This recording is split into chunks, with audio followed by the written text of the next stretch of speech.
नमस्कार, मैं वैभव द उन्मिलन के इस प्लेटफॉर्म पे आप सभी का स्वागत करता हूं। जिस एग्ज़ाम की हम बात करेंगे CUET, common university entrance test, UG. Different universities में एडमिशन के लिए ये टेस्ट लिया जाता है जो है। इसकी कंडक्टिंग बॉडी NTA है और ये जो है हम इसके बारे में आज चर्चा करेंगे आप सभी के साथ। CUET, थोड़ा मैं इसको मोटा कर लेता हूँ पेन को अपनी, ठीक है। इसका कलर मैं वाइट कर लेता हूँ, ठीक है।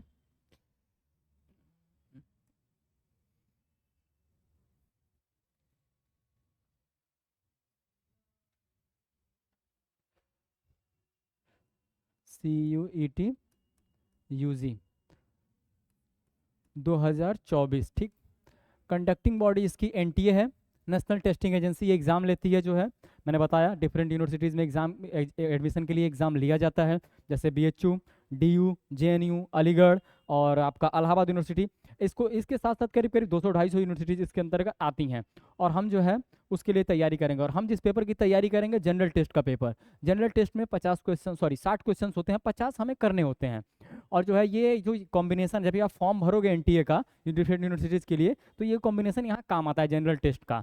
जनरल टेस्ट को जो है जिस भी यूनिवर्सिटी में एडमिशन लेना चाहें, चाहे BHU में लेना चाहें, चाहे DU में, चाहे JNU में, चाहे अलीगढ़ में, चाहे इलाहाबाद में, वहाँ ये काम आता है। ये 60 क्वेश्चन इसके होते हैं और ये 3 पार्ट में डिवाइड होता है जो है general test.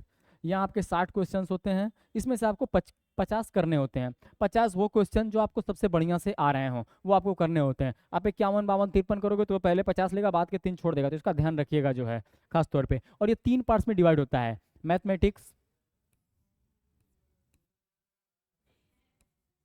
Reasoning and GK GS। ये करंट का भी पार्ट आपके कवर करता है, GK GS। इसमें करंट के भी मान के चलिए, अगर 20 क्वेश्चन, 15-16 क्वेश्चन अगर आपके हैं तो 4-5 क्वेश्चन आपके करंट इशूज़ के मिल जाएंगे, जैसे अभी D20 हुआ है। इसके अलावा कुछ क्वेश्चन आपको मिल जाएंगे इसमें। और मैं वेटेज बता देता हूँ, 60 का मतलब ये नहीं कि ये 20-20-20 है। इसमें मैथ का वेटेज थोड़ा ज़्यादा रहता है। मैथ जो है 19 से लेकर 25 तक, हालांकि शायद किसी में 20 से कम आया हो, इक्का दुक्का सेक्शन छोड़ दें, इक्का दुक्का शिफ्ट को छोड़ दें, तो मैथ सब में लगभग 19 के आसपास रहा है। रीजनिंग आपका 18 से 23 तक रहता है। और आपका जो GK और GS है ये आपका 16 से 21 तक रहता है। और जो है एक सही क्वेश्चन करने पे आपको 5 नंबर मिलता है, एक गलत क्वेश्चन करने पे आपके 1 नंबर डिटेक्ट होते हैं। ये इसका पैटर्न है और इसी को समझते हुए हमें क्वेश्चन को करना है। तुक्केबाजी से बिल्कुल बचें, इतना पढ़ के जाएं कि तुक्केबाजी की आवश्यकता ही ना हो। और थोड़ा मैं इसकी फैकल्टी के बारे में बता दूं आपको। मैथ आपको पढ़ाएंगे जो है विनय सर, और आपको GK GS पढ़ाएंगे कुलदीप सर। तो दोनों लोग के बारे में बता दूं। विनय सर के बारे में बताऊं तो इन्होंने BHU से MBA किया हुआ है और अपने टाइम पे इनकी सेकंड रैंक थी। और जो है कुलदीप सर के बारे में आपको बताऊं तो ये जो है IIT BHU से रिसर्च स्कॉलर हैं इस समय।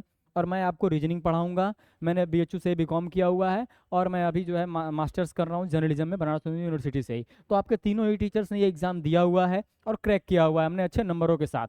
तो हम इस जर्नी को, इस पाथ को अच्छे से समझते हैं। क्या स्ट्रेटजी होनी चाहिए, क्या सिलेबस होना चाहिए, क्या टाइमिंग मैनेजमेंट होना चाहिए, क्या पैटर्न होता है, जैसे इस हिसाब से हम जो है इसको करेंगे। और रीजनिंग की बात जो है मैं करता हूँ, रीजनिंग आपको मैं पढ़ाऊंगा। और जो है आप जानते हैं कि इसका कोई डिफाइंड सिलेबस NTA या फिर CUET नहीं देता है।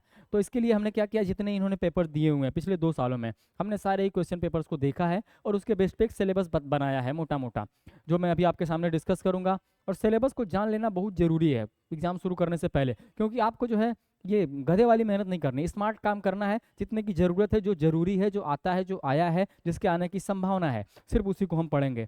हमें कोई ज़रूरत नहीं है जो है अनावश्यक चीज़ों को पढ़ने की, अपना समय और अपना दिमाग वहाँ लगाने की। आप मुझसे सहमत होंगे जो है। और मैं आपको बताऊँ, टाइम मैनेजमेंट की बात करते हैं हम लोग। आपके बोर्ड्स एग्जाम भी साथ में चलने वाले हैं, तो आपको इस चीज़ का बहुत विशेष ध्यान देना है कि आपको उसको नहीं छोड़ना है, वो चलता रहेगा इसके साथ। आपको सिर्फ और सिर्फ हमारे वीडियोस को फॉलो करना है, जो असाइनमेंट दिए जाएँ, और उसके अलावा थोड़ा बहुत प्रैक्टिस और करती रहनी है। लेकिन हाँ, 15 मई एक्सपेक्टेड डेट NTA ने बता दी है, तो 15 मई का वेट मत कीजिए, अन्यथा देर हो जाएगी। आपको आज से ही लग जाना है अपने पढ़ाई को कंटिन्यू रखते हुए। यहाँ पर जो है रेगुलर बेसिस पे यहाँ वीडियोस अपलोड होंगे हर सब्जेक्ट के। इसके साथ साथ हम लैंग्वेज की भी आपको जो है तैयारी कराएंगे, हिंदी और इंग्लिश की, उसके वीडियोस भी साथ साथ आते रहेंगे। और मुझे लगता है कि अगर आप उसको सही तरीके से फॉलो करोगे, उसको जो है जो आपसे बताया जाए वो करोगे, जो पढ़ाया जाए वो पढ़ो, जो होमवर्क दिया जाए वो करो, तो फिर आपको जो है ज़्यादा भटकने की आवश्यकता नहीं है। आप इजीली इस एग्ज़ाम को निकाल पाओगे, क्योंकि हमने ये काम किया हुआ है, तो हम जानते हैं इसकी तैयारी कैसे करनी है और क्या कराना है। तो एक बार जो है मैं रीजनिंग का सिलेबस आप लोग के सामने डिस्कस कर देता हूँ। किस क्वेश्चन का कितना वेटेज रहा है और कौन क्वेश्चन कितनी मात्रा में आया है, फ्रीक्वेंसी क्या रही है। फ्रीक्वेंसी का मतलब मान के चलिए 20 शिफ्ट में एग्जाम हुआ है तो कितने शिफ्ट में आया है, ऐसा तो नहीं कि आया ही नहीं था उसको भी हम पढ़ रहे हैं, नहीं ऐसा नहीं करना है हमें। हमें एग्जाम जो आए हुए हैं हमारी 20 में से कुछ ऐसे भी टॉपिक्स हैं जो आपके एक दो एग्जाम्स में एक दो शिफ्ट्स में ही आए हुए हैं, लेकिन उनको भी हमको देखना है क्योंकि उसके आने की संभावना सदैव बनी रहती है। तो ठीक है, मैं ज़रा सिलेबस पे एक नज़र डालता हूँ, आप लोग जो है ठीक है। सिलेबस, ये रीजनिंग CUT UG का सिलेबस है, इसको टॉपिक्स में डिवाइड करें, मेन टॉपिक्स में तो हमको लगता है 20 के आसपास हैं, 15-20, और सब टॉपिक में डिवाइड करें तो 30 के आसपास ये बनता है। कुछ मिसलेनियस है वो मैं साथ में आपको पढ़ाते पढ़ाते डिस्कस करता रहूँगा, उसके लिए आपको परेशान होने की आवश्यकता नहीं है। सिलेबस आपका मैं 100% कवर कराऊंगा अच्छे क्वेश्चन के साथ, एग्जाम लेवल एक्सपेक्टेड थोड़ा आपको बेसिक लेवल की जानकारी देते हुए उसका अभ्यास कराते हुए मैं चलूँगा, तो आप निश्चिंत रहिएगा बिल्कुल जो है, आप साथ बने रहिए। मैं एक एक को जो है थोड़ा इन ब्रीफ आपको ही बता देता हूँ जो है, इसको बाद में हम इन डिटेल करेंगे, क्वेश्चंस के साथ करेंगे। हालांकि अभी जो है मैं शुरू में आपको सिलेबस बताने जा रहा हूँ, आप इस पर थोड़ा एक नज़र डालिएगा जो है। कोडिंग डिकोडिंग, कोडिंग डिकोडिंग को मैंने सबसे पहले लिखा हुआ है, इसका सबसे बड़ा कारण ये है पिछली बार सबसे ज़्यादा स्ट्राइक रेट इस क्वेश्चन का रहा है, इसके क्वेश्चंस का, ये हर शिफ्ट में लगभग आया है। शायद मुझे लग रहा है एक दो शिफ्ट कोई छूट गई हो तो छूट गई हो, नहीं तो ये सारी ही शिफ्ट्स में आया हुआ है। और ये 1 से 2 नंबर का आता है और अच्छा खासा आता है, स्कोरिंग होता है। अगर आप क्वेश्चंस कर लोगे यहाँ पे, इसको समझ लोगे तो आप इजीली उसको कर पाओगे, आपको ज़्यादा इधर उधर जाने की जरूरत नहीं है, ज़्यादा डीप में पढ़ने की जरूरत नहीं है। जो क्वेश्चंस आते हैं, जो पैटर्न फॉलो होते हैं, सारे ही हम, अब इसके लिए आपको जानना क्या है, मैं इसके बारे में थोड़ा एक आपको एक इसके बारे में एक इसका ओवरव्यू देता हूँ। इसके लिए आपको A to Z ऐसे करते हुए आपको जो है इसका प्लेस वैल्यू, इसको प्लेस वैल्यू बोलते हैं, 1 के लिए 1, B के लिए सॉरी 1 के लिए 1, B के लिए 2, C के लिए 3, ऐसे करते करते Z के लिए 26, इस प्लेस वैल्यू को आपको याद रखना है। फिर रिवर्स आपको याद रखना है। अगर ये दो चीज़ें आप याद रखते हैं तो जो पैटर्न है, अगर उसके क्वेश्चंस आप कर लोगे तो आप एग्जाम में इजीली इसके कर पाओगे। किस तरह के क्वेश्चंस आते हैं, मैं एक आपको जो है एक थोड़ा सा हिंट देना चाहूँगा क्वेश्चन कैसा आता है। अगर आपसे पूछा हुआ है EGI, ठीक है, EGI को लिखा जाता है PRT, ठीक है, तो बताइए LNP को क्या लिखा जाएगा। प्लेस वैल्यू की बात करते हैं, ये 5 है, ये 7 है, ये 9 है, ठीक। यहाँ पे देख लेते हैं, P का 16 होता है, R का 18 होता है, T का 20 होता है। आप यहाँ पे देख पा रहे हो जो है इसमें एडिशन हो रहा है, कितने का एडिशन हो रहा है, 11 का एडिशन हो रहा है, ठीक है।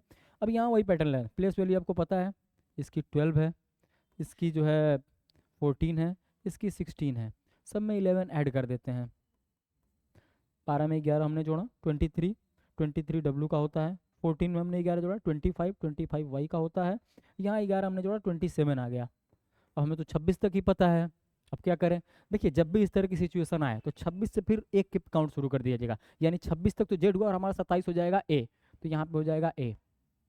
इस तरह के क्वेश्चंस आते हैं, इसमें कभी क्या कर सकता है, कभी डिस्प्लेसमेंट करा सकता है, कभी क्रॉस कर सकता है, कभी जो है अल्टरनेट कर सकता है, डिफरेंट टाइप के क्वेश्चंस हम इसको जब इन डिटेल करेंगे तो डिस्कस करते हुए चलेंगे, ठीक है।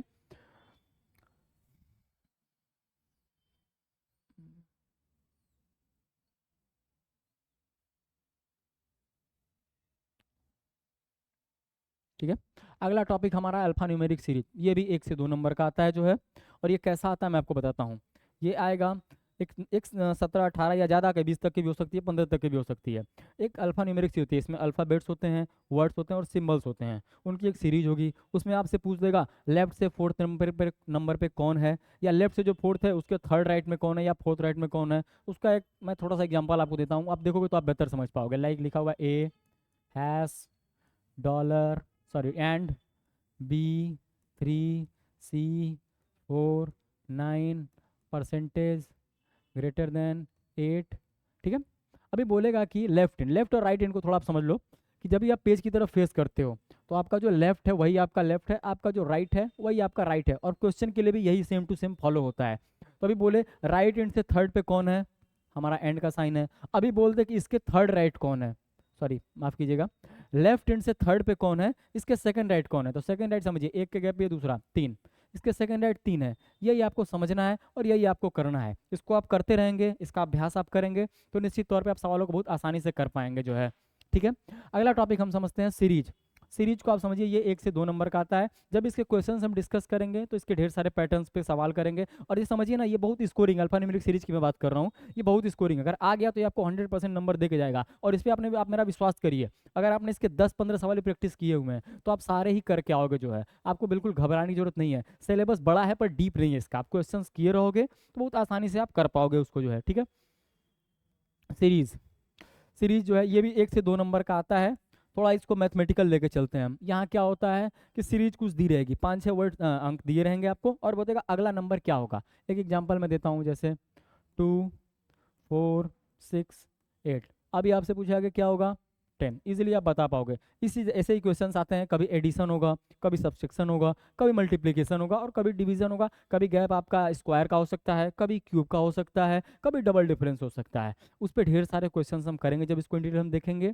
अभी आप समझ लो ऐसा ही इसका रूप होता है, और इसको जो है बहुत आसानी से आप कर पाओगे, कोई बहुत रॉकेट साइंस नहीं है। जब इन क्वेश्चंस को आप करोगे आपको लगेगा यही था, लेकिन क्वेश्चन से एक बार गो थ्रू होना जरूरी है। गो थ्रू होना इसलिए जरूरी है कि बिल्कुल नई चीज़ सामने आ जाए ना, तो साधारण सी भी रहेगी पर आप नहीं कर पाओगे। जब आप क्वेश्चंस को किए हुए रहोगे और वो सामने आएगा, उसको बहुत आसानी से आप कर पाओगे जो है, ठीक है।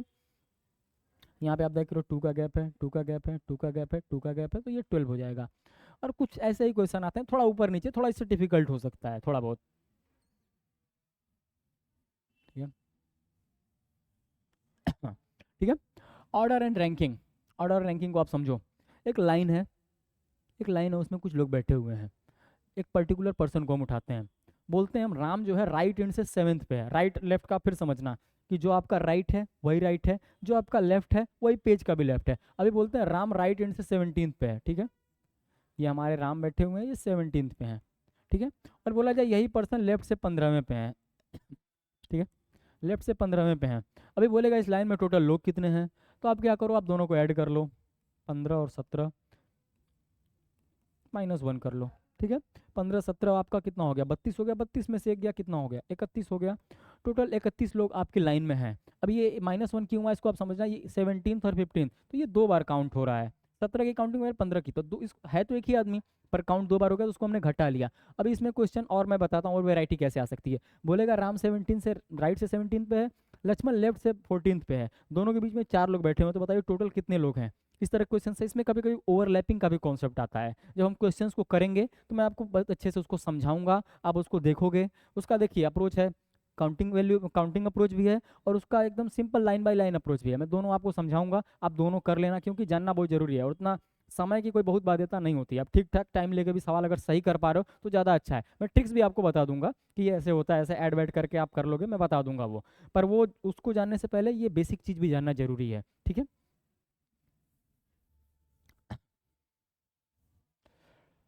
हाँ, ऑर्डर एंड रैंकिंग 1 से 2 नंबर का आता है। ब्लड रिलेशन ये भी 1 से 3 नंबर तक का हमने डिफरेंट शिफ्ट्स में इसको देखा हुआ है। और ये भी लगभग जो है हर 2 में से एक शिफ्ट में ये भी आया था, नहीं तो 3 में से एक में तो आ ही रहा है, ठीक है। और जो है ब्लड रिलेशन, इसको इनके क्वेश्चंस को आप समझो कि जो आपका फैमिली ट्री है, आपके नाना वाला, मामा पापा चाचा ताता ताया ताई और बुआ मौसी, इनको आप समझ लोगे ना, तो आप क्वेश्चन जब भी आपको मिले, आप कोशिश करना खुद पे रिलेट करो, इसको खुद पे लागू करके देखो। लेकिन क्वेश्चन मैं आपको देता हूँ, क्वेश्चन को ऐसे समझो।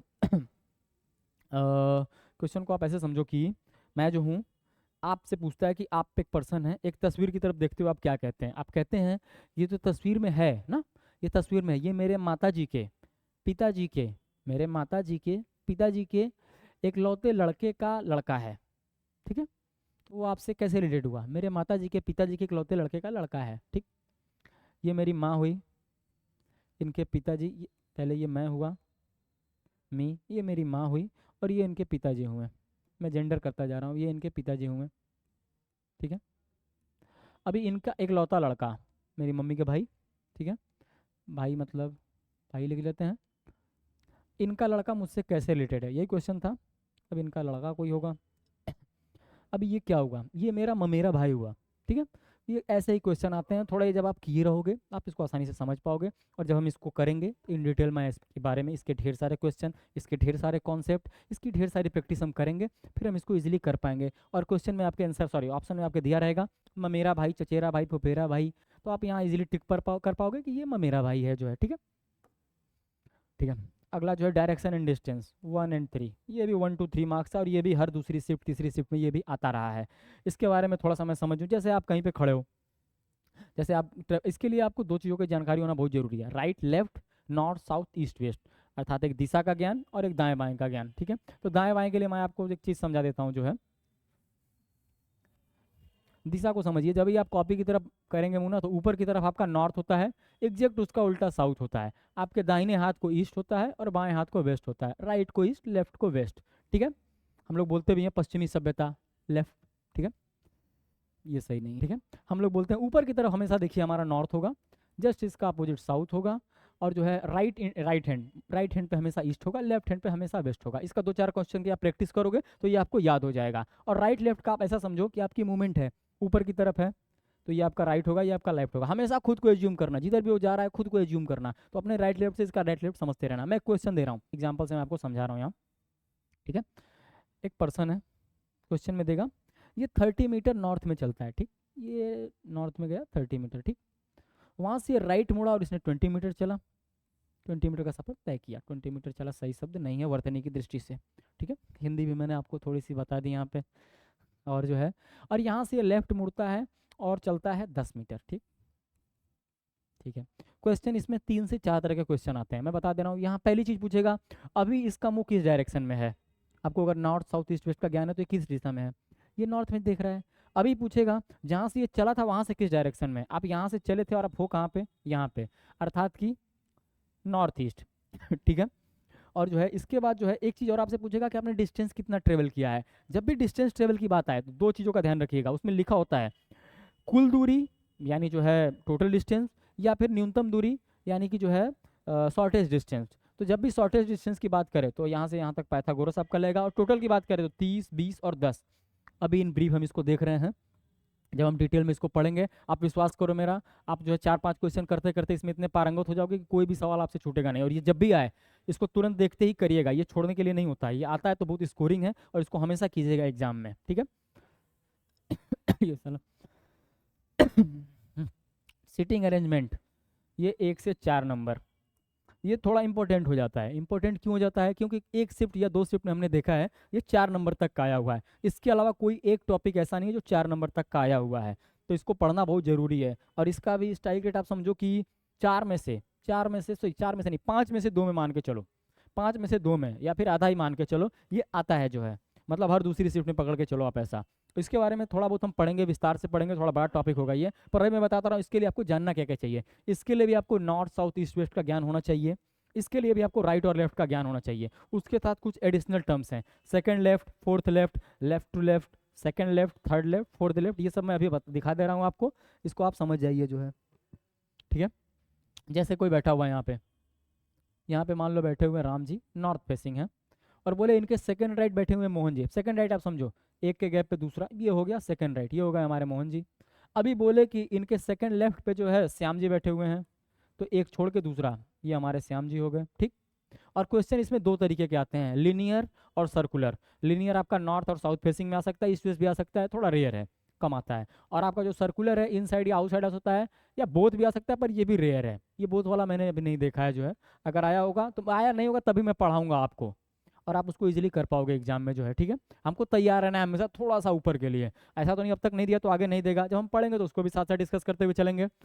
और ठीक है, अभी हमारे राम जी जो है साउथ फेसिंग हो जाए, अभी तक जो राइट इधर था अब ये राइट इधर आ जाएगा, बोला जाए इनके सेकंड राइट में प्रिया बैठी हुई हैं, एक छोड़ा हमने राइट में, यहाँ प्रिया बैठी हुई हैं। अभी इनके सेकंड लेफ्ट में जो है बोल दे कि जो है सुप्रिया बैठी हुई हैं, तो ये आपका एक गैप सुप्रिया हो गई, ठीक। और इसके अलावा सर्कुलर में भी ऐसा ही चलेगा, और एक एक 4-5 कॉन्सेप्ट इसमें और हैं, मैं क्वेश्चन कराने से पहले बता दूंगा, क्वेश्चन हम जब करेंगे तो इसको बेहतर समझेंगे। और इसके बारे में ये थोड़ा प्रैक्टिस मांगता है, प्रैक्टिस ऐसा मांगता है कि मतलब जब भी आप जितना करोगे उतना इसमें आप परंगत होते जाओगे, हालांकि सबके लिए यही नियम है, पर ये थोड़ी सी ज़्यादा प्रैक्टिस मांगता है औरों से, क्योंकि इसमें जो है टर्म्स थोड़े ज़्यादा हैं और इसी कोई ट्रिक नहीं है। मैं कॉन्सेप्ट बता दूंगा, उसके बाद प्रैक्टिस पे कराऊंगा, फिर आप थोड़ी प्रैक्टिस करोगे, इस पर अच्छे लेवल के क्वेश्चन करेंगे, थोड़ा हल्के लेवल से शुरू करेंगे कॉन्सेप्चुअल क्वेश्चन, फिर एग्जाम लेवल हम देखेंगे, फिर थोड़े टाइट लेवल इसलिए जरूरी है कि जो है एनटीए जो है बिना सिर पैर का क्वेश्चन भी भविष्य में आपको दे सकता है, और देता रहा है, वो सरप्राइज करता है। आप ऐसा मत समझना आपको किसी ढर्रे पे चलता है, उसका कोई वो नहीं है, वो कहीं भी क्वेश्चन दे सकता है, तो हमें रेडी रहना है उसके लिए, ठीक है।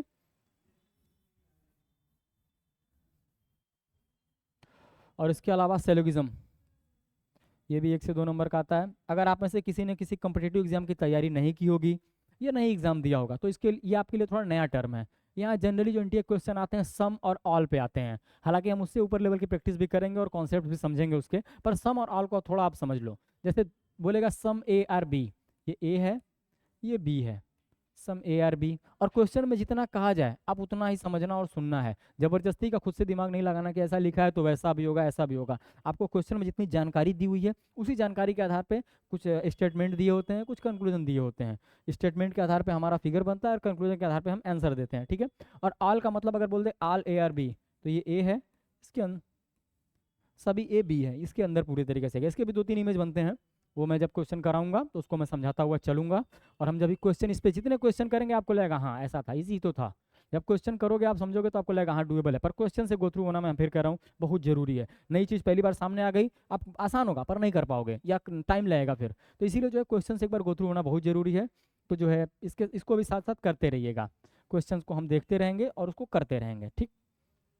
वेन डायग्राम, ये भी 1 से 2 नंबर का आता है, बहुत फेवरेट टॉपिक है। ये भी मान के चलिए 3 में से 2 में आ ही जाता है। उसका एक एग्जांपल मैं दे देता हूँ तो ज़्यादा आपको समझ में आएगा कि इसके बारे में कुछ बताऊँ। उससे अच्छा मैं एक बढ़िया एग्जांपल आपको दे देता हूँ। एग्जाम में जैसे क्वेश्चन आते हैं, एग्जैक्ट तो मुझे नहीं याद है, पर जैसा आया था उसका जो है एक मोटा मोटा दिमाग में मेरे है तो मैं बताता हूँ आपको। ट्रेंगल एक है, एक सर्कल है और यहाँ एक स्क्वायर है। स्क्वायर परफेक्ट नहीं है, इसको रेक्टेंगल भी आप समझ लो या कुछ भी समझ लो। ये देखिए, ये मान के चलिए ट्रेंगल्स को हम बोल देते हैं ये पुलिस वाले हैं, और हम सर्कल को बोल देते हैं एडवोकेट्स हैं ये। और हमारा जो बॉक्स है, ये बॉक्स को हम मान लेते हैं ऑनेस्ट, ठीक। जैसे क्वेश्चन आते हैं एग्जैक्ट वैसे ही क्वेश्चन में बता रहा हूँ आपको। इस पर एक नंबरिंग दे दीजिए 1 2 3 4 5 6 एंड 7, ठीक। अभी आपसे क्वेश्चन में एक लाइन दी रहेगी कि अभी इसको आपने देख लिया, अभी आप बताइए ऐसे पुलिस वाले बताइए, ऐसे पुलिस वाले बताइए जो एडवोकेट नहीं है, एडवोकेट नहीं है लेकिन ऑनेस्ट है। समझिए, पुलिस का आपका ट्रेंगल है तो आपको ट्रेंगल को पकड़ लेना है। ट्रेंगल में आपके 1 2 5 6 हैं। फिर बोला है एडवोकेट नहीं है, जो एडवोकेट वाला पार्ट है इसको हमने हटा दिया तो 5 और 6 निकल गए, 1 और 2 बचा, लेकिन ऑनेस्ट है। तो सिर्फ ऑनेस्ट के बॉक्स में क्या आ रहा है, 2 आ रहा है, 1 तो आ नहीं रहा है हमारा, तो यही हमारा आंसर होगा 2। मान के चलिए अगर आपके सामने 1 2 3 4 ऑप्शन दिए हुए तो 2 को आप टिक करोगे।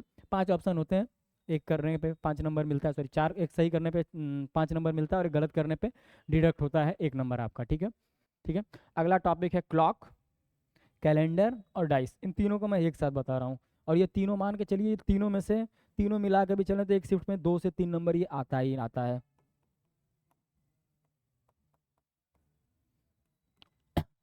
ये आपका 2 से 3 नंबर इन तीनों टॉपिक से आता है। तीनों को मैं एक लाइन में अगर डिस्क्राइब करूँ, क्योंकि क्वेश्चंस के साथ इनको कराने में ज़्यादा इजी होगा थोड़ा, फिर भी मैं एक ओवरव्यू देता हूँ आपको। क्लॉक, क्लॉक का एक क्वेश्चन, किस तरह के क्वेश्चन आते हैं मैं आपको बता रहा हूँ। जैसे बोलेगा 2 बज चुका है और 2 बज के कितने मिनट पे 2 की घंटे की सुई और मिनट की सुई के बीच का एंगल 180 डिग्री होगा, 90 डिग्री होगा। ये 2 क्वेश्चन है। इससे ऐसी तरह के और कुछ एंगल से रिलेटेड होते हैं तो आपको मिनट और एंगल को थोड़ा मैं बता दूंगा क्वेश्चन इसके। ये ट्रिक्स और फार्मूला बेस्ड है, थोड़ी प्रैक्टिस इसमें भी चाहिए, पर ट्रिक्स और फार्मूला आने चाहिए, नहीं तो आप बहुत परेशान हो जाओगे, बहुत लंबा जाता चला जाएगा, ठीक है। कैलेंडर, कैलेंडर में आपसे पूछेगा एक दिन दे देगा, एक साल का इतने तारीख को कौन सा दिन था बताइए, या फिर ये बताइए ये साल शुरू होता है मंगलवार से तो इस महीने कितने तारीख को कौन सा दिन पड़ेगा या कौन से दिन ये खत्म होगा। इस तरीके के क्वेश्चंस आते हैं इसमें। डाइस, डाइस हम सभी जानते हैं, आप लूडो खेलते हो तो उसमें डाइस होती है, उसके 6 फेसेस होते हैं, 1 2 3 4 5 6। उसमें आपको इमेज में 3 फेसेस दे देगा और उसको कंप्लीट करने के लिए या तो दे देगा कि कौन सा कंप्लीट वहाँ सेट होगा, या फिर आपसे पूछेगा कि जो ऊपर की तरफ है, ऊपर की तरफ जो रहेगा तो पूछेगा नीचे की तरफ इसके कौन सा आएगा, या फिर पूछ देगा दोनों का सम कितना होगा।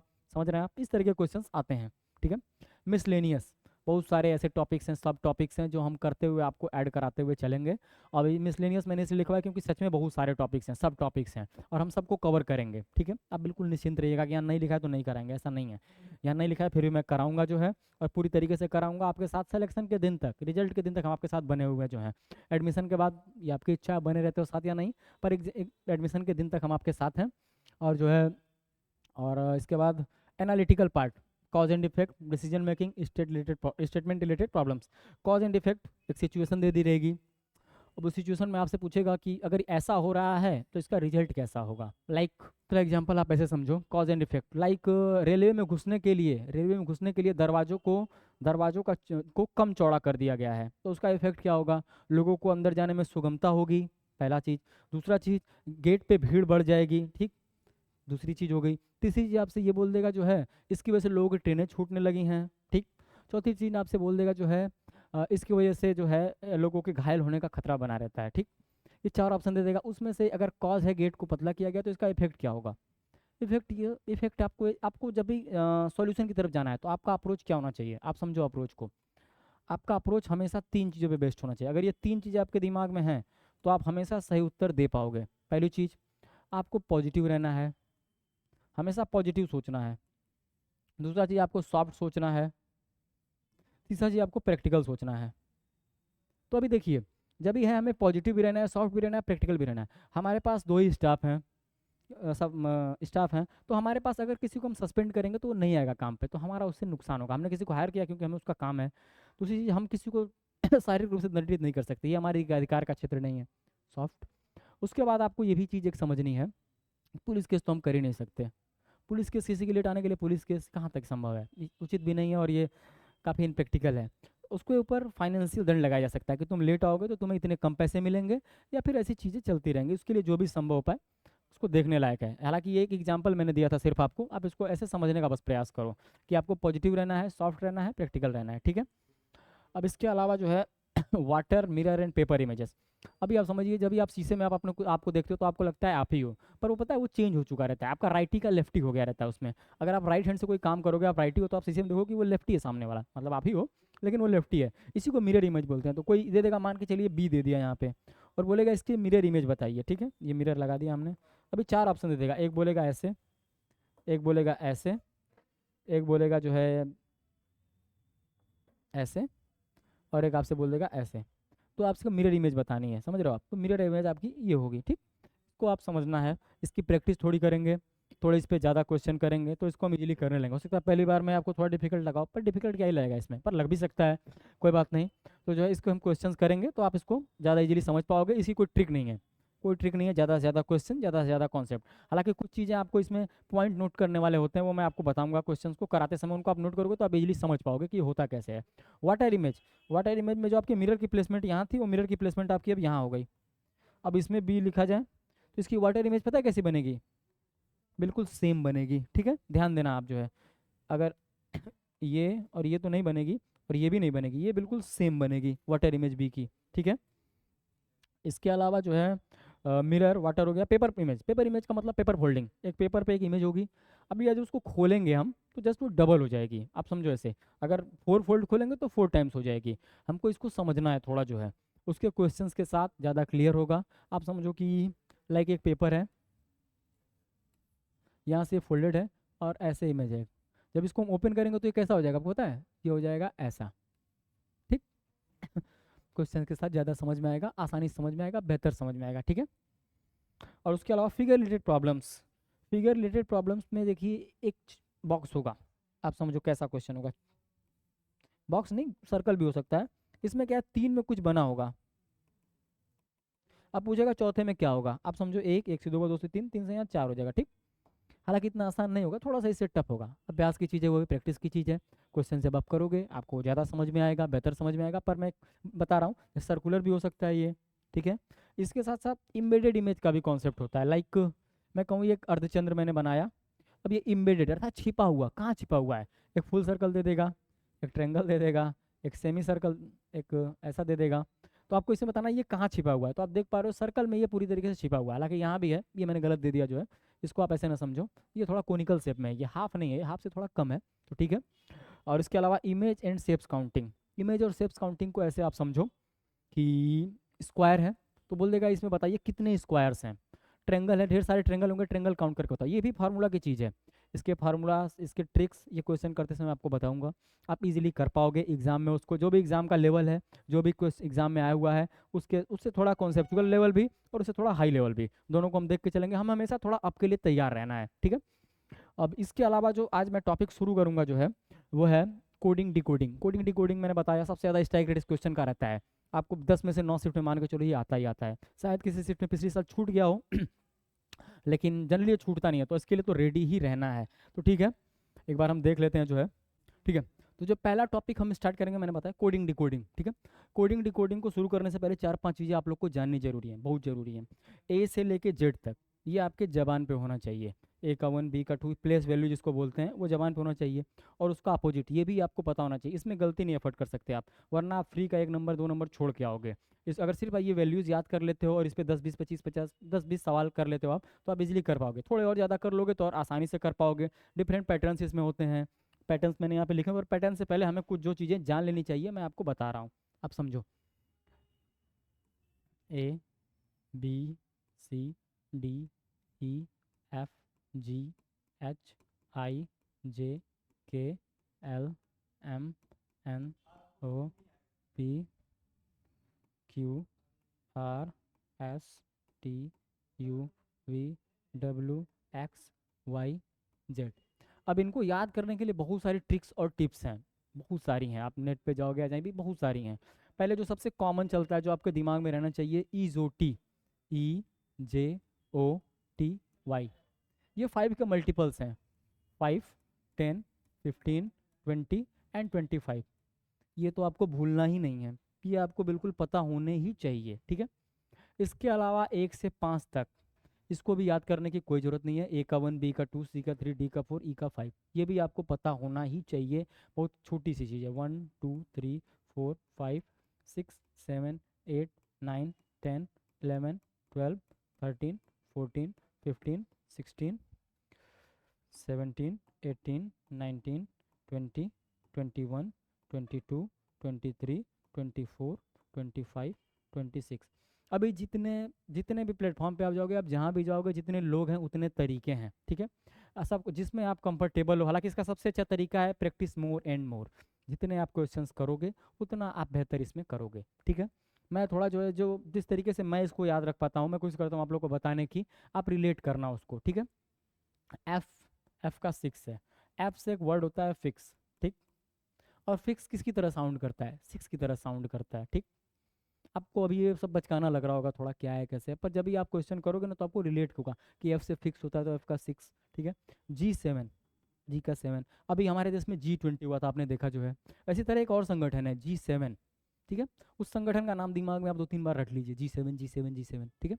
अब G7 जो है, अब आप जब जी लिखते भी हो ना तो जी में एक 7, ये एक 7 छिपा हुआ है यहाँ, ठीक है। आपको इसके इस तरीके से रिलेट करना यार, ठीक है, ठीक है। और आई की बात करते हैं हम, तो आई के साथ मैं जैसे याद करता था, एक न्यूज़पेपर आता था आई नेक्स्ट, ठीक है। आई नेक्स्ट, आई नेक्स्ट। तो नेक्स्ट, नेक्स्ट जो है 9 का पहला वर्ड एन है, और नेक्स्ट का भी पहला वर्ड एन है, ठीक है। मैं इसको ऐसे रिलेट करता था, और मैं एक तरीका और याद रखता था कि जो आई है हमारा ना, उसको 9 बनाना काफ़ी ईजी होता है, ठीक है। आप सिर्फ ब्रेन को स्टॉर्म करो, रिकॉल करने की कोशिश करना चीज़ों को, आपको ये चीज़ें अपने आप जब क्वेश्चन आप करोगे तो याद आती जाएंगी। जब आपके सामने आई आएगा ना तो ये आई नेक्स्ट भी आपके सामने आएगा, और आई से जो मैंने 9 बनाया वो भी आपके सामने आएगा, ठीक है। इसके बाद जो है हमारा जो है जे, J10 मैंने इजोटी में आपको बताया। K11 एक आईपीएल की एक टीम है पंजाब, उसका पहले पता है क्या नाम था? उसका नाम था किंग्स 11, किंग्स 11 पंजाब, ठीक है। उसको आप जो है याद रखना, किंग्स 11 पंजाब। और किंग्स 11 पंजाब जब आपको याद रख हो जाएगा ना, तो आप L12 को थोड़ा इससे मैच क्यों, के और एल साथ में चलाने की कोशिश करना। के एल किंग्स 11 और उसके बाद एल का 12, ठीक है। इसको थोड़ा जबान तोड़ के बोलने की कोशिश 5 बार 7 बार जब आप करोगे तो याद हो जाएगा आपको। किंग्स 11, के का 11 याद रहेगा, एल का 12 के जस्ट बाद, ठीक है। एक याद होगा तो अगला अपने आप याद हो जाता है, पर फिर भी इसको डायरेक्ट याद करने की कोशिश करना, एल का 12। और एम एन को मैं ऐसे याद करता था, जो है एम और एन, ये पता है एक दूसरे का अपोजिट भी होता है, एम एन। थोड़ा सा इसके लिए का सबसे अच्छा तरीका इसके लिए ये है कि आप जो है इसको आप याद रखना, जब आप नंबर को लिखोगे ना तो ए से लेके यहाँ एम तक आता है, और यहाँ एन से लेके जेड तक आता है। तो ये 13 इधर होते हैं और 13 इधर होते हैं, तो पहले 13 इधर से चलते हैं, दूसरे 13 इधर से चलते हैं, तो इसका नंबर होता है 13, इसका होता है 14, ठीक। तो आधा जब जब आप 26 का आधा करोगे ना तो एम पे खत्म होता है, तो 26 का आधा 13 होता है। तो अगर आपको एम याद हो जाएगा 13, तो एन 14 आपको अपने आप याद हो जाएगा। इसको आप इस तरीके से करने की कोशिश करना, ठीक है। मैं देखिए, और ओ को 15, इजोटी में आपके ओ आ जाता है। और P16, ठीक है। P16 मैं इसको कैसे याद करता था, एक साउथ अफ्रीका का क्रिकेटर है, आप डू प्लेसिस, उनके नाम फाफ भले ही है, पर मैं उनको पी से ही ज़्यादातर समझता था। उनके आप जर्सी नंबर पता है क्या है? उनका जर्सी नंबर है 16, ठीक है। आप फाफ डू प्लेसिस और 16 याद किए रहोगे तो आपको पी से याद आ जाएगा, ठीक है। और ये ऐसी ही ट्रिक्स इसकी हैं। ज़्यादातर सबसे ज़्यादा जरूरी है इसकी प्रैक्टिस। जितने क्वेश्चंस आप इस पे करोगे उतना बेहतर आपको याद होता चला जाएगा। ये ट्रिक्स सबके लिए अलग हो सकती हैं, कोई किसी तरीके से बनाता है, मैंने एक और तरीका बताया था, अभी मैं बता दे रहा हूँ आपको। आप सभी को आपका जो भी नाम है उसकी प्लेस वैल्यू आपको जबान पे होनी चाहिए। जैसे मेरा नाम वैभव है, ठीक है। मैं अपना नाम लिखता हूँ VAIBHANW, ठीक है। तो इसका नंबर V का 22, A का 1, I का 9, B का 2, H का 8, A का 1, W का 23, ठीक है। ये आपके जबान पे होने चाहिए। आपका जो भी नाम है उसमें जो भी वर्ड यूज होते हैं उनकी प्लेस वैल्यू आपके जबान पे होनी चाहिए। ये गेम अभ्यास का भी है, और इसको जब भी आप ऐसा कर लो कि जब तक याद ना हो, जब भी खाली हो, इसको याद करते रहो। इसको याद करते रहो। एक तो और काफ़ी लोगों ने आपको बताया भी होगा, या आपने एग्जाम पहले, कि सबसे पहले जाओ तो कॉपी में A से Z तक लिख लो, ठीक है। वो भी तरीका सही है, पर वो सेकेंडरी है। क्या पता वहाँ कोई दिक्कत हो, आपको न लिखने दिया जाए। कई जगह पे नहीं लिखने दिया जाता है जो है ऑनलाइन एग्जाम्स में, ठीक है। तो आप उसके लिए सबसे अच्छा तरीका ये कि आप इसको याद कर लो, वो सेकेंडरी ऑप्शन रखो। बेसिक्स तो भूलना ही नहीं है। बेसिक्स नहीं भूलना है, वो ठीक है, वो काम करेगा तो अच्छी बात है। पर ये अपने नाम का और इजोटी, इसको आप याद रखो, ठीक है। क्यों? अभी आपको मैंने बताया फाफ डू प्लेसिस का 16 था। उनसे थोड़े से बड़े बल्लेबाज उसी टीम में खेला करते थे, AB डिविलियर्स। उनका जर्सी नंबर 17 था। अभी आपको ये चीज़ें जो है थोड़ा बचकाना लग सकता है, जैसा मैंने कहा, पर जब भी आपके सामने क्यू आएगा ना, तो ये 17 आपके सामने आएगा, या 17 आएगा तो क्यू आपके सामने आ जाएगा। और ठीक है, आर, हमारे भारत के बहुत बड़े खिलाड़ी विराट कोहली, उनका जर्सी नंबर इनका भी आता है। और उनके नाम में जो सबसे ज़्यादा लंबा साउंड करता है आर, विराट, ठीक है। आर पे ज़्यादा जोर पड़ता है, ठीक है। मैं जिस तरीके से मैंने याद किया मैं आपको बताने की कोशिश कर रहा हूँ। आपको अगर इससे बेहतर आप समझ पा रहे हो कोई तरीके से, तो बिल्कुल आप उसको लिख के याद कर लो। याद करना जरूरी है, तरीका मायने नहीं रखता है, ठीक है। एस, इजोटी में T20 आयाद हुआ था, हालांकि S19। मैं विराट कोहली अगर आ रहा है तो S से हमारे एक क्रिकेटर हैं, हमारे देश के क्रिकेटर सचिन तेंदुलकर, और जो है R से जस्ट बड़ा इनका नंबर। और जस्ट पहले विराट कोहली जो है सचिन के रिटायरमेंट के समय आए हुए थे, तो मैं इसे जस्ट वो जनरेशन चेंज की तरह याद करता था कि R से विराट है हमारे, S से सचिन है, तो इनका 18 है विराट कोहली का जर्सी नंबर, उससे थोड़े से बड़े सचिन है। ये है T20, ये बताने की जरूरत नहीं है। टी को आप बिल्कुल दिमाग में रखो अपने, ठीक है। U21, V22, W23, X24, Y25, Z26। पीछे के जो चार हैं, पीछे के जो तीन हैं, ये तो इजोटी का ही पार्ट है, पर ये पीछे के तीन हैं। जैसे जेड का 26, जेड आखिरी है और आखिरी 26 होता है, ये बताने की जरूरत नहीं है। ये आखिरी दो तीन आपको बिल्कुल याद होने चाहिए। एक्स का 24, वाई का 25 और जेड का 26। थोड़ा रिपीटिशन से, थोड़ा प्रैक्टिस से आप इसको और बेहतर कर पाओगे। पर अभी जिस तरीके से आप याद करना चाहो, जिस तरीके से आप इसको रिकॉल करना चाहो, उस तरीके से याद करके रहो। अब वी मेरे नाम का पहला वर्ड था, जैसे मैं बता रहा हूँ वैभव, तो ये V22 हमेशा ही मेरे दिमाग में रहा, कभी निकलने ही नहीं दिया मैंने, ठीक है। और डब्लू की बात करते हैं ना, तो डब्लू का जो होता है, अभी आप जो 3 लिखते हो ना, अगर इसको मैं यूँ ट्विस्ट कर दूँ, आप समझो, ये डब्लू जैसा बन जाता है, ठीक। इसको आप ऐसे रिलेट करना, ठीक है। और T20 अगर आपको इजोटी का पार्ट याद है तो U21 ये आपको इसके साथ याद रहेगा। अभी जो सबसे मेन पार्ट है, इतना करने के बाद इस रिवर्स को मैं लिख दे रहा हूँ, रिवर्स को भी एक बार देख लो। और अभी कुछ क्वेश्चंस हम करेंगे, कुछ क्वेश्चंस को हम देखेंगे, उसके बाद जो है आप ज़्यादा समझ पाओगे कि इसका यूज कैसे होता है और इसकी इंपॉर्टेंस ज़्यादा क्यों है। मैं क्यों कह रहा हूँ इसके लिए ज़्यादा मेहनत करो, क्योंकि ये जब आएगा ना एग्जाम में 1 और 2 नंबर का, बिल्कुल रखा हुआ नंबर होता है वो। अगर आपको ये चीज़ें याद है तो आप करके चले आओगे, और ज़्यादा टाइम नहीं लगता। किसी भी दिन आप जो है 2 4 5 मिनट प्रैक्टिस कर लोगे एग्जाम से पहले या सवाल से पहले, तो ये आपको रिकॉल हो जाता है, ठीक है। अभी मैं रिवर्स के बारे में आपको थोड़ा बता देता हूँ, रिवर्स कैसे चलता है।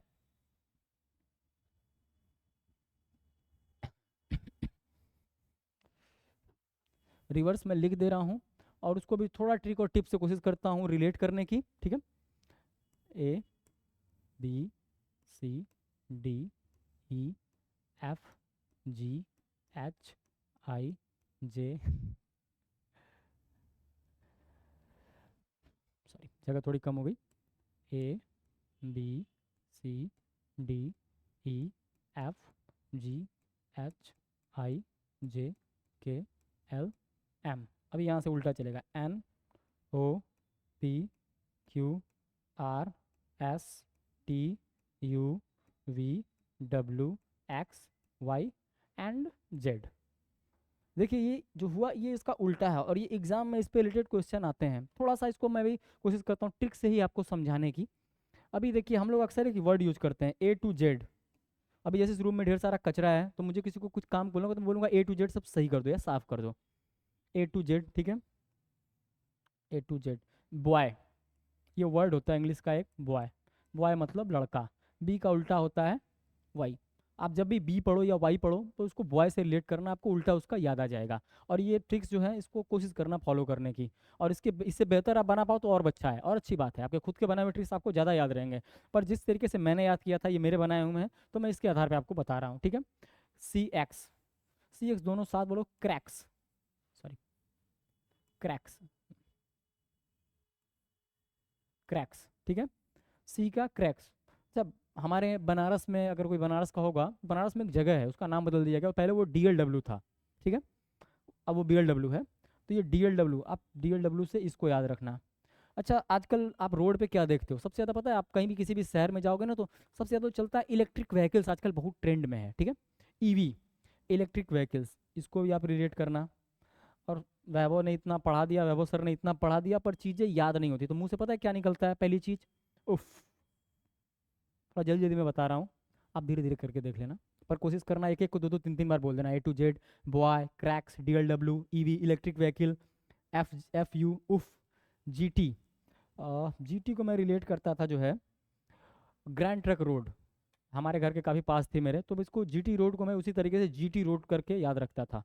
GT रोड, ठीक है, GT रोड।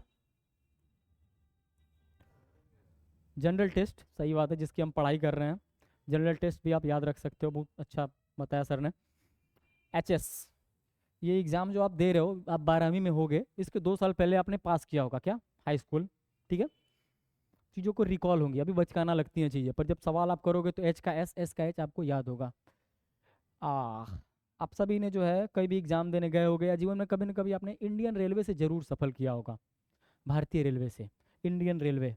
और जो है एक ट्रक की कंपनी थी, मैंने जैसे याद किया था, मैं आपको बताता हूँ, इंगरसोल रेंड एक कंपनी थी, मैंने उस तरीके से इसको याद किया था। उसके ट्रक अक्सर मेरे घर के बाहर मुझे दिखाई देते रहते थे। तो आपके नज़र में भी कोई एग्जाम्पल हो खुद का तो आप रिलेट कर लेना, जो है IR, ठीक है। JQ, JQ, JQ, जैक कालिस का नाम आप सबने सुना होगा, क्रिकेटर हैं, साउथ अफ्रीका के बहुत बड़े ऑलराउंडर हैं जो है। मैंने जिस तरीके से याद किया था मैं आपको बता रहा हूँ, और कुछ मेरे दोस्त थे उन्होंने जैकलिन फर्नांडिस के नाम से इसको याद किया था। तो आपको अगर जैक कॉलिस में आप कंफर्टेबल हो तो जैक कॉलिस, और नहीं कंफर्टेबल हो तो जैकलिन फर्नांडिस, ठीक है। आपको ये जैक अब नहीं भूलने वाला मुझे लग रहा है, ठीक है। अगला है KP, इंग्लैंड के बहुत बड़े क्रिकेटर थे, केविन पीटरसन। देखिए मैं क्रिकेट में थोड़ा जुड़ा हुआ था, मेरा इंटरेस्ट था, तो मैंने उसी तरीके से याद किया हुआ है। आपको KP अगर किसी और तरीके से याद हो कोई दिक्कत नहीं है। KP, केविन पीटरसन, बहुत बड़े प्लेयर थे, बहुत अच्छे छक्के मारते थे, करियर थोड़ा जल्दी खत्म हो गया, केविन पीटरसन। अच्छा, हमने EV पढ़ा था, LOVE, मोस्ट कॉमनली वर्ड है जो सोशल मीडिया पे, अब नकली हो असली हो, ये वर्ड बहुत यूज होता है, तो आपको याद रखना है L का O है, V का E है, इसको आप भूलना नहीं, नहीं भूलोगे आप इसको, L और V तो आपको याद रहेगा ही रहेगा, कुछ और याद रहे ना रहे, ठीक है। और MN मैंने बताया था, मम्मी नानी, ठीक है, आधा पे खत्म होता है और यहाँ से शुरू होता है, तो MN को आप मत भूलना। MM 13 14 इनका नंबर होता है, नंबर्स को आप दिमाग में रखोगे, इसको दिमाग में रखोगे, तो अभी आगे मैं क्वेश्चन कराऊंगा, आप देखोगे इसका यूज कैसे होता है। मैं अभी आपको, थोड़ा सा जो है वीडियो लंबा हो रहा है, मैं कोशिश करूंगा 3 से 4 सवाल आपको दे दूं, और एक सवाल आपको घर से मैं करने के लिए दे दूंगा, ठीक है। तो अभी जो है अगला मैं एक अगली स्लाइड खोलता हूँ मैं क्वेश्चन की, ठीक है। हमने अभी पढ़ा, और ये क्वेश्चन पिछले साल आया हुआ एग्जाम में क्वेश्चन है, और मैंने क्वेश्चन क्यों उठाया सबसे पहले मैं आपको भी बता दूंगा, जो है ये क्वेश्चन मैंने क्यों लिया है। इसमें लिखा हुआ है ROAD, ROD को लिखा जाता है उर्दू URDU, इसको हम चेंज भी कर सकते हैं, पर मैंने चेंज नहीं किया, एज इट इज जैसे एग्जाम में आया हुआ था वैसे ही मैंने यहाँ लिखवा दिया। तो स्वान को कैसे लिखेंगे, SWAN। और ये बताना आप लोग को इसलिए ज़रूरी है कि कोई भगवान नहीं पेपर बना रहा है, वहाँ भी गलती होती है, और ज़्यादा सेट्स जहाँ होते हैं वहाँ गलती के चांसेस बढ़ जाते हैं, क्योंकि रीचेक कम हो जाता है। फिर अगर एक सेट बनाना हो तो यार अच्छी टीम मिलेगी, अच्छा काम करेंगे लोग, पर वही 22 पेपर बनाने हैं, ज़्यादा काम, गलती की संभावना बढ़ जाती है, ठीक है।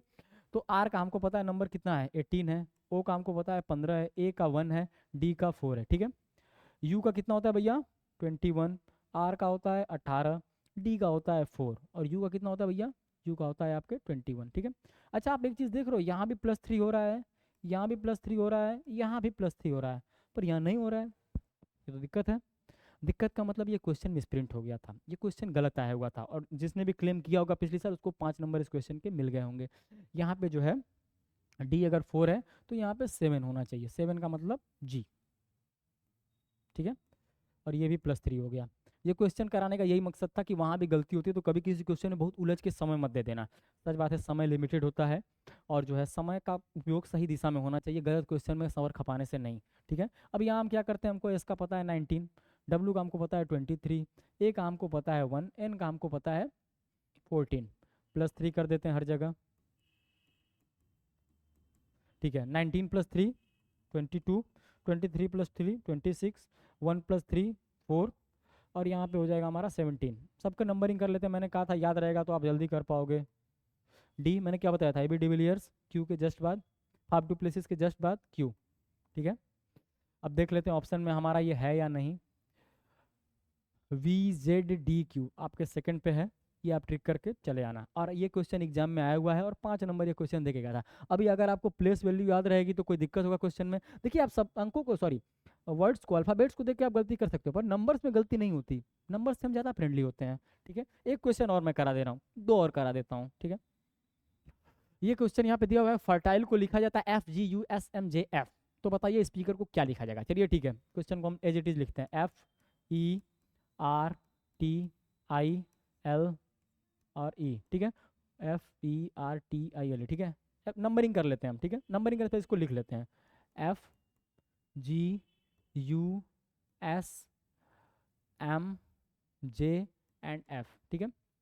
नंबर सबका डाल देते हैं, 6 है, 5 है, 18 है, 20 है, 9 है, 12 है, 5 है। यहाँ पे देखते हैं, 6 है, 7 है, 21 है, 19 है, एम बोले तो 13, जे बोले तो 10, और ये हमारा हो गया जे, ठीक है, और आई बोले तो हमारा 6, ठीक है। मैंने ये थोड़ा ये डिस्कस मैं कर देता हूँ अभी आपसे, पर इसको आप देखो थोड़ा सा, मुझे ये एक्सप्लेन कर देना चाहिए था पहले, पर मैं क्वेश्चन के बाद एक्सप्लेन कर देता हूँ। देखिए 5 का नेक्स्ट है 7, या हाँ 6 का नेक्स्ट है 7, 5 का नेक्स्ट है 6, 18 + 1 19 है, 20 + 1 21 है, 9 + 1 10 है, 12 + 1 13 है, 5 + 1 6 है, ठीक है। ये आप समझ के कैसे चल रहा है, ये डिस्प्लेसमेंट के साथ +1 हो रहा है, ठीक है। स्पीकर को हम लिख लेते हैं SPEAKE&R, ठीक है। अब एस की नंबरिंग हम कर लेते हैं, एस की 19 है हमारे, पी की हमारे 16 है, ई का हमारे 5 है, ए का 1 है, के का 11 है, ई का 5 है, आर का 18 है। अब हमको पता है प्लेस वैल्यू +1 होती जाएगी, ऐसे ऐसे ऐसे ऐसे, और इसका +1 यहाँ चला जाएगा, ठीक है। 19 + 1 20, 16 + 1 17, 5 + 1 6, 1 का 2 हो गया, 5 का 6 हो गया, 11 का 12 हो गया, 18 का 19 हो गया। अब वैल्यू एज इट इज हम रख देते हैं, 17 मैंने बताया था A B de Villiers Q, 20 T20, 2 B, 6 fix 6, ठीक है। और हमारा 5 का 6 एफ फिर आ गया, 12, 12, 12 जो है हमारा, मैंने क्या बताया था, किंग्स 11, उसके बाद L12, याद रखना L12 प्रोनाउंस करते रहो बार बार, ठीक है। और हमारा 19 मैंने बताया था, विराट सर बहुत बड़े प्लेयर हैं, उनसे थोड़े से बड़े प्लेयर सचिन तेंदुलकर सर हैं, तो एस हो जाएगा यहाँ, ठीक है। QTBFFLS, QTBFLLS, तो QTBFFLS कौन सा भैया, ये है, ठीक है। हाँ ठीक है, थर्ड नंबर। थोड़ा सा मुझे क्वेश्चन से अभी, ठीक है। ये अभी मैं थोड़ा सा ये इसके बारे में आपको बता दूं, थोड़ी सी मैंने बताया मुझसे गलती हो गई, मैं इसके बारे में थोड़ा आपको डिस्कस कर देता हूँ, जो टाइप था हमारा, ठीक है।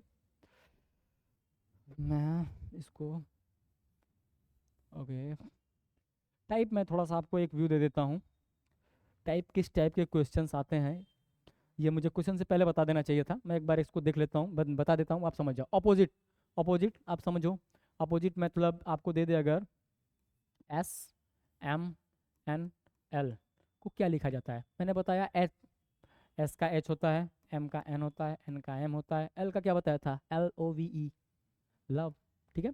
अगर SMNL को लिखा जाता है HNMQ, तो आप समझो, अगर आपने नहीं, अपोजिट का ज्ञान आपको नहीं है तो आप इसको नहीं कर पाओगे, आप सोचते रहोगे कि यार इसका 19 एज का 8 कैसे हो गया, यहाँ 13 था यहाँ 14 कैसे हो गया, यहाँ 14 था यहाँ 13 कैसे हो गया, यहाँ 12 था यहाँ 15। आपको कोई पैटर्न ही नहीं मिलेगा, इसीलिए आपको अपोजिट का ज्ञान होना बहुत जरूरी है।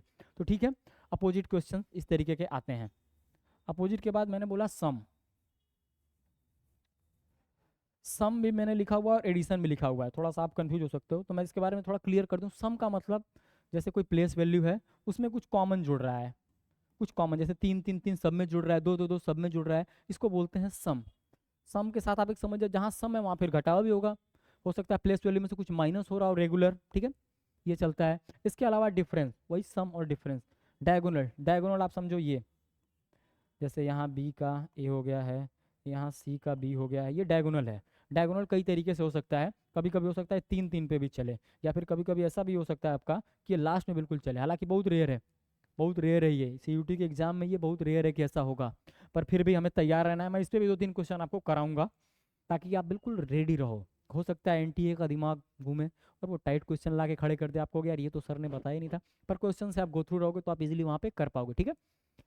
डायगोनल, डबल डिफरेंस, सॉरी यार ये क्या है, डबल डिफरेंस, हाँ परेशान कर दिया डबल डिफरेंस को आप ऐसे समझो कि कभी जो है 4 का गैप चल रहा है, अगले में 3, फिर 2, 4 3 2 का गैप चल रहा है, फिर 1 का गैप हो गया, इसको मैं डबल डिफरेंस, हालांकि इसको एग्जैक्ट एग्जांपल डबल डिफरेंस का नहीं है। डबल डिफरेंस का मतलब आप ऐसे समझो कि अल्टरनेट, कभी कभी अल्टरनेट चलता है, ये भी बहुत रेयर है। और ये जो डिफरेंस मैं बता रहा हूँ ना, कि जैसे -4 -3 -2 -1, या फिर 4 3 2 1, या फिर 1 2 3 4, इसको आप मैं डबल डिफरेंशिएट बोल रहा हूँ, डबल डिफरेंस बोल रहा हूँ। आप इसको ऐसे समझना कि कभी कभी डिफरेंस घटता ही जाएगा, बढ़ता ही जाएगा, आप इसको याद रखना ताकि उसको आप यूज कर पाओ जो है double difference. And addition, addition मैंने बताया था यार, एडिशन और सम में थोड़ा अंतर है। एडिशन का मतलब एक क्वेश्चन, मैं ये कॉन्सेप्ट बता दे रहा हूँ और इस पर मैं आपको एक होमवर्क दूंगा, आप करके आना, ठीक। एडिशन का मतलब होता है, जैसे यहाँ पे लिया हुआ है बी एफ एंड एच, और यहाँ पे आपके दिया हुआ है सी, ठीक है। यहाँ पे अब मैं दे देता हूँ आर, एन और एल, और यहाँ पे जो है क्यू, ठीक है। बी का होता है 2, एफ का होता है 6, एच का होता है 8, सी का होता है 3, आर का होता है 18, एन का होता है 14, एल का होता है 2, क्यू का होता है 17, ठीक। अच्छा एक चीज़ आप ध्यान दो, इसमें भी अगर आपको ये पैटर्न नहीं पता होगा, ये बिल्कुल एनटीए में आया हुआ पैटर्न है, इसलिए मैं आपको पढ़ा रहा हूँ, ठीक है। तो अभी आप समझो एडिशन क्या है, आप एक चीज़ ध्यान दो। अच्छा, ये दोनों का सम कितना हो रहा है भैया, 20 हो रहा है। इन दोनों का सम कितना हो रहा है, 20 हो रहा है। इन दोनों का सम कितना हो रहा है, 20 हो रहा है। इन दोनों का सम कितना हो रहा है, 20 हो रहा है। वैसे ही जो आपकी वैल्यू दी रहेगी ना, वहाँ से आप आंसर इसको कैलकुलेट कर पाओगे। और अगर आपने ये नहीं पढ़ा तो फिर आप पैटर्न ही खोजते रह जाओगे, इसीलिए मैं कहता हूँ गो थ्रू होना बहुत ज़रूरी है। अगर ये पैटर्न आपने देखा हुआ है, आप दोनों को ऐड करके, जब आपको पैटर्न नहीं मिलेगा आप दोनों को ऐड करके देख लेना, अच्छा ऐसे चल रहा है, अच्छा ठीक है, फिर तो आप कर ले जाओगे। जैसे यहाँ 20 आ रहा है, तो जो भी क्वेश्चन होगा आप उसके बाद उसका सम 20 आप आराम से कर पाओगे, ठीक है। कोडेड, कोडेड के बारे में मैं थोड़ा आपको बता देता हूँ। मान लो एक वर्ड दिया हुआ है, कोई लंबा वर्ड, टेक्निकल, टेक्निकल वर्ड थोड़ा लंबा उठाते हैं हम। टेक्निकल, TECHNICAL, कोडेड मैंने बोला, अब ध्यान से देना। अब यहाँ क्या है, हमारा यहाँ अल्फा न्यूमेरिक सीरीज फेल हो जाता है। अल्फा न्यूमेरिक आप लगाते रहो, आपको समझ में नहीं आएगा। कोड क्या दे दिया है, 0 3 5 2 4 एच 9, 9 नहीं करते हैं यार, 7 8 1 एंड 9, ठीक है। कोई वर्ड रिपीट तो नहीं हुआ है टेक्निकल में ना, सी 2 बार है, सी का कोड अगर यहाँ 5 है तो यहाँ भी 5 होना चाहिए, ठीक है। ये मैंने थोड़ा इजी कर दिया आप लोगों के लिए। अभी आप समझो, अगर ऐसा दिया हुआ है और आपसे पूछे अगर कि चाइना का कोड बताइए, CHINA, यहाँ पकड़ना होता है as it is. As it is का मतलब सी का कोड यहाँ क्या दिया हुआ है 5, एच का कोड क्या दिया हुआ है 2, आई का कोड कितना दिया हुआ है 7, एन का कोड क्या दिया हुआ है 4, ए का कोड क्या दिया हुआ है 1, ठीक। यहाँ इसी बोलते हैं कोडेड, ये भी आया हुआ है, ऐसा है क्वेश्चन आया हुआ एग्जाम में है, इसीलिए मैं इसकी बात कर रहा हूँ, ठीक है। तो ये हमारे टाइप है। इसके अलावा एक टाइप और होता है, एक टाइप और होता है, मुझे अभी मैं आपको बता रहा हूँ। लाइक यहाँ पे लिखा हुआ है, कोई वर्ड लिख लेते हैं हम थोड़ा, स्कूल लिख लेते हैं, ठीक। SCHOOL, ठीक है। ये भी आप देखो, अगर यहाँ पे देते CSOHLO, जब ये वर्ड सारे आप देखना, जब ये सारे वर्ड आपके सेम हो, पैटर्न कोई नहीं मिलेगा इसमें भी। आप देखो इसमें डिस्प्लेस किया हुआ है, ठीक है, इसी को बोलते हैं डिस्प्लेसमेंट, ठीक है। ये डिस्प्लेसमेंट वाले क्वेश्चन है, इसमें वर्ड्स इधर उधर होते हैं, और ये भी अगर इस पर भी क्वेश्चन आएगा तो आप इजीली जो है कर ले जाओगे, ठीक है। और अभी मैं क्वेश्चन आपको एक होमवर्क के लिए दे देता हूँ, ठीक है। इसको आप करके आना जो है।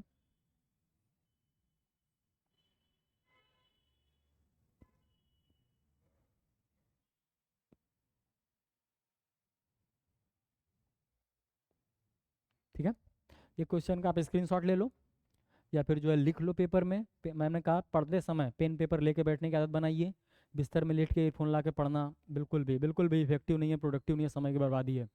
अब जब पढ़ो तो पेन और पेपर लेके बैठो, आदत बनाओ इसकी, और इस क्वेश्चन को नोट करो और सॉल्व करने की कोशिश करो, ठीक है। आंसर आ जाए तो अच्छी बात है, वरना कल मैं आके इसको एक्सप्लेन करूंगा, ठीक है। आज की यहीं पे समाप्त करते हैं, कल हम और एडवांस क्वेश्चंस थोड़े देखेंगे। तब तक के लिए मस्त रहिए, नमस्कार सभी को, जय हिंद, ठीक है।